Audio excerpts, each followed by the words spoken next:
ഈ സീസണിലെ സർവകാല റെക്കോർഡും മറികടന്ന തൃക്കടവൂർ ശിവരാജു. തലയെടുപ്പിലും മേനിയഴകിലും ഒന്നാമനായി വീണ്ടും തൃക്കടവൂർ ശിവരാജു മുന്നേറുകയാണ്. കഴിഞ്ഞ മാസമാണ് 7 ലക്ഷം രൂപയ്ക്ക് പെരിങ്ങോട്ടുകര സോമശേഖര ക്ഷേത്രത്തിൽ ശിവരാജുവിന് ലേലമുറപ്പിച്ചത്. എന്നാൽ ഈ സീസണിൽ വീണ്ടും റെക്കോർഡ് തകർത്തിരിക്കുന്നു. 8,08,000 രൂപയ്ക്ക് തെക്കിന്റെ തേവരായ തൃക്കടവൂർ ശിവരാജു വീണ്ടും മുന്നേറുകയാണ്. തൃക്കടവൂരപ്പന്റെ മണ്ണിൽ വളർന്ന ശിവരാജു എന്ന ഗജവീരൻ ഇന്ന് തിരുവിതാംകൂർ ദേവസ്വത്തിന്റെ റെക്കോർഡുകൾ മറികടന്ന് മുന്നേറുമ്പോൾ കടവൂർ മഹാദേവ ക്ഷേത്രത്തിന് മാത്രമല്ല നാടിന് മുഴുവൻ തിലകക്കുറി ചാർത്തുകയാണ് തൃക്കടവൂർ ശിവരാജു. കോന്നി റേഞ്ചിലെ അട്ടത്തോട് ഭാഗത്ത് വെച്ച് കൊമ്പ് മുളയ്ക്കാത്ത പ്രായത്തിൽ വാരിക്കുഴിയിൽ വീണുപോയ കുട്ടിയാനയെ രക്ഷപ്പെടുത്തി കോന്നിയിലെ ആനക്കൊട്ടിലിലേക്ക് മാറ്റുകയായിരുന്നു. കോന്നി ആനക്കൊട്ടിൽ നിന്ന് ചിട്ടവട്ടങ്ങൾ പഠിപ്പിക്കുന്നതിനിടെയാണ് തൃക്കടവൂർ ക്ഷേത്രത്തിലേക്ക് നടക്കിരുത്തിയത്. പിന്നീട് കരക്കാർ ഈ കുട്ടിയാനയെ സ്വന്തമാക്കി.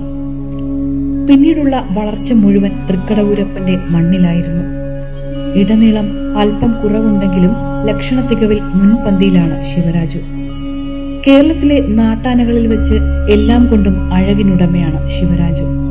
കാൽ ചിലമ്പുകളും നെറ്റിപ്പട്ടവും തിടമ്പുമേറ്റി നിൽക്കുന്ന ആ തലയെടുപ്പ് തെക്കിന്റെ തേവരെന്ന വിളിപ്പേരിനെ അന്വർത്ഥമാക്കുന്നു.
തൃശൂർ ശ്രായിൽ ദേശത്തിനു വേണ്ടി കാട്ടക്കാമ്പൽ പൂരത്തിനു വേണ്ടിയിട്ടാണ് വീണ്ടും തൃക്കടവൂർ ശിവരാജു മുന്നേറുന്നത്.